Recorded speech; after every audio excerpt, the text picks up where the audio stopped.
কিছু রাস্তা আপনাকে একাই যেতে হবে। না থাকবে আপনার পরিবার, না থাকবে আপনার বন্ধু বান্ধব। যদি ভুল ট্রেনে উঠেই পড়ো, তবে সামনের স্টেশনে নেমে যাও, কারণ তোমার পথ যত দীর্ঘ হবে, তোমার ফেরার পথ তত কঠিন হবে। মিথ্যেবাদীরা এখন সবার প্রিয়, আর সত্যবাদীরা অপমানিত আর অবহেলিত। দামি পোশাক আর গাড়ি বাড়ির মালিক হলেও ভালো মানুষ হওয়া যায় না। কোনো কিছু না খেলে যেমন স্বাদ বোঝা যায় না, ঠিক তেমনি খারাপ সময় না এলে মানুষ চেনা যায় না। কষ্ট মানুষের সারা জীবন থাকে না, কিন্তু কষ্টের সময় মানুষের ব্যবহারগুলো সারা জীবন মনে থাকে। ভাঙা মোবাইল আর নষ্ট সম্পর্ক তুমি যতই মেরামত করো না কেন, সেটা আর কখনোই আগের মতো সার্ভিস দিবে না। সব শিক্ষা বইয়ের পাতা থেকে নয়, কিছু শিক্ষা পরিস্থিতি আর বাস্তবতা থেকে হয়।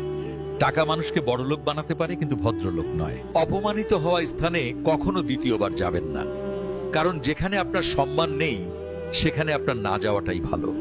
মিথ্যা তখনই জিতে যায় যখন সত্য বলা মানুষগুলো বোবা হয়ে যায়। চরিত্র আর ব্যবহারের যত্ন নিন। কিছু রাস্তা আপনাকে একাই যেতে হবে। না থাকবে আপনার পরিবার, না থাকবে আপনার বন্ধু বান্ধব, শুধু থাকবে আপনি আর আপনার ছায়া। মানুষের জন্য কখনো বাঁচবেন না, কারণ মানুষ বদলায়। স্রষ্টার জন্য বাঁচুন, তিনি একমাত্র অপরিবর্তনশীল। কথাগুলো ঠিক মনে হলে ভিডিওটি শেয়ার